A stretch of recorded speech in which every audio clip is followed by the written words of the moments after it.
Hey, so I wanted to do a tutorial on basically kind of my texturing process, but mainly how I make single image textures into a full material. So I'm going to jump through that real quickly, basically just showing off this thing here.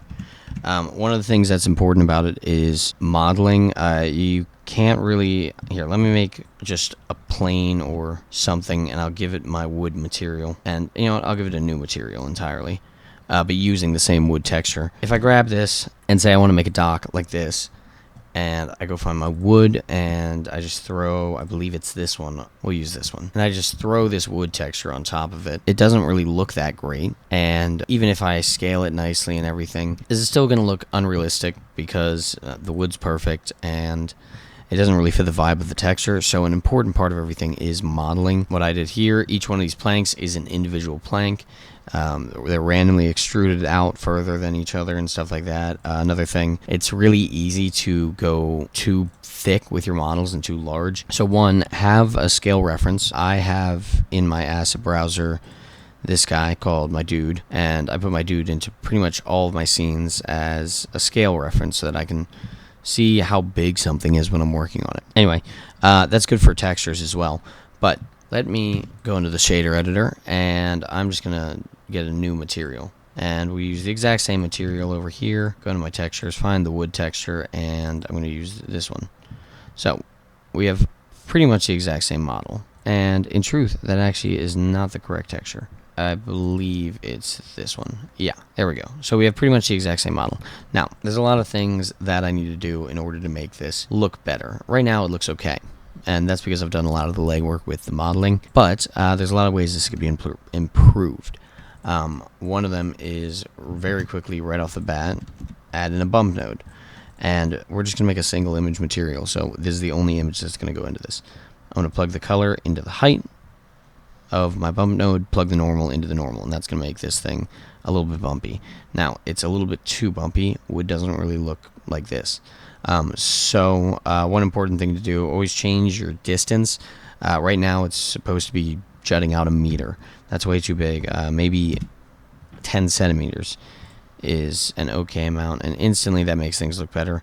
We can also dial in the strength a little bit so that things just look a little bit nicer, and instantly that starts to make things better because it's starting to affect the way that light reflects off of this object in different, more interesting ways. But we can take this a step further by adding in a color ramp, and I do this with most of my materials. What I do is I will plug the original image texture into a color ramp, and if we view it like this, we get this black and white image. And now what I can do is I can bring these values closer together in the color ramp, and basically what we're doing is creating a roughness mask. So I can plug this color into the roughness, and we can view this, and then we'll have very light reflections. So let me just try and dial it in a way that causes some more interesting reflections on this surface. And let me also get a better HDRI or something. And as you can see, in a lot of areas we have some really reflective pieces, like up in here, that are reflecting a lot of light. Obviously this is a little bit too reflective for wood, but it's not too reflective for wet wood, which is an important thing to note because this is a dock. Obviously we're gonna have areas that are decently wet, so that's one thing we had to take care of. So I'm gonna bring this back and keep it at something like this. So we have some rough areas, but for the most part it's pretty grayed out. Next, a big thing that I do in most of my materials is it's essentially an ambient occlusion mask, and it doesn't work for all image textures. Sometimes it just doesn't pan out, but other times it can really take a material way steps ahead of what it was. And basically it's super simple. We're kind of going to do the same thing. I'm going to duplicate this color ramp over here and add in a mixed color node, set it to multiply, and turn the factor all the way up. What I'm then going to do is I'm going to plug this original image into the A slot, plug this image into the color ramp, and plug the color into the B value. And what this is going to do is we're going to be basically mixing these dark and white values together, creating some more, some more contrast in our material. So if I plug this into this now and use this, now you can see we're getting a lot closer to what we have on the left. And I can, dial it in a little bit and change it around a little bit. Change my mix factor as well. It significantly improves this material without actually using an ambient occlusion node, which you can also use if you want to. You could add in another multiply node, add in an ambient occlusion node, plug the color into the multiply, plug this ambient occlusion through a color ramp so that we can change this contrast factor and just bring it down, and you'll see in these edges and underneath, you know, we have these darker spots. And then I'll just view that, and let me just bring it in even more. And you can see that does some stuff for the material, but it's not necessary. It's not always needed. But it can help. It can definitely help if you have some like tight crevices like that. One thing to take note of with the ambient occlusion node is it can significantly slow down Blender, especially if it's used on a lot of materials. Same thing with like wave textures, so you got to be careful with them. Otherwise, you may tank your computer pretty early in the process. In this example, I don't really need it. I'll keep it for now because it does look nice. Oh, and I forgot to mention this. So this method of ambient occlusion, where you combine the original image with a black and white version of the image through a color ramp, and then you multiply them together. This works very well on wood textures, and it works pretty well on brick textures as well. Concrete textures, it's not the greatest, but sometimes it'll work. Sometimes you may need to flip things so they're like this. As you can see on the wood texture, it doesn't really do that much for it. Okay, one of the other big things I did for this is I played around with the alpha of this material, and it works in a lot of places. Some places it's a little weird, as you can see down on these posts. It's kind of strange, but because those are underwater, you don't really notice it. So what I like to do, because this is a wood material that is supposed to be rotting in some ways, I added in a noise texture, and if I press Control T on it, make sure you have Node Wrangler activated in the Add-ons tab. Just go to Edit Preferences and go to Add-ons, search up Node Wrangler, and you will be able to have these features, these quick shortcuts or hotkeys. And what I did is I grabbed a noise texture, use Control T, and I'll use Object Mode just so it scales to the object based on its origin, by the way. And we're going to plug this noise texture into the alpha of this principal BSDF. Now, right now, it looks a little weird. It looks ghostly, and it really makes the material not look good.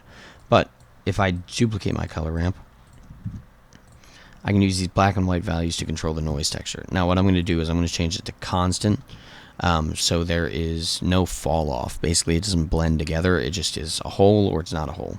And as you can see, the black is fully transparent. The white values are not transparent. So what I'll do is I can just change the scale of these just a little bit. And then I'm going to stretch it on one of my axes. I'm going to stretch it with the wood, the direction that the wood's going, just because I think that tends to look a little bit better. And then what I can do is just dial in these holes just a little bit, change my detail maybe a little bit, and change my roughness. And then I'll just dial in the amount and the scale and everything like that. And right off the bat, that instantly makes this wood texture a lot more interesting. I'm going to turn down this ambient occlusion just so we can see a little bit more. As you can see, it looks a little bit weird down here, but it's not that noticeable, so I don't mind it. Last thing I did for this specific material, and there's a barnacle just hanging about. I'm going to move that out of here. The last thing I did for this specific material, I made a wetness shader. It's very, very simple what I did. I added in another mix color node, and I used a gradient texture. And then I'm going to plug the gradient texture into the B value, set it to multiply as well, turn the factor all the way up. And as you can see, my gradient texture is going along the x-axis. We don't want that, so I'm going to Control T, add some mapping coordinates in. We can use object mode as well, which is nice. And I'll show you why that's nice to use later for the vector. And then what I need to do is I need to rotate this 90 degrees on the y-axis. And then we have this sort of texture where the bottom is darker and the top is lighter.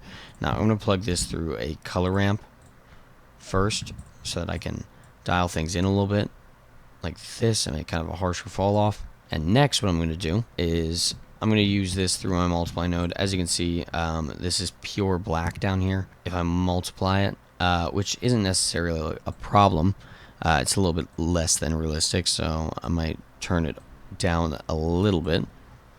But as you can see, now the bottom is significantly darker than the top is, and makes it look a little bit wet. The other thing I like to do, though, is add a mixed color ramp between my roughness, for something like this at least, and then I will plug that same color ramp B value.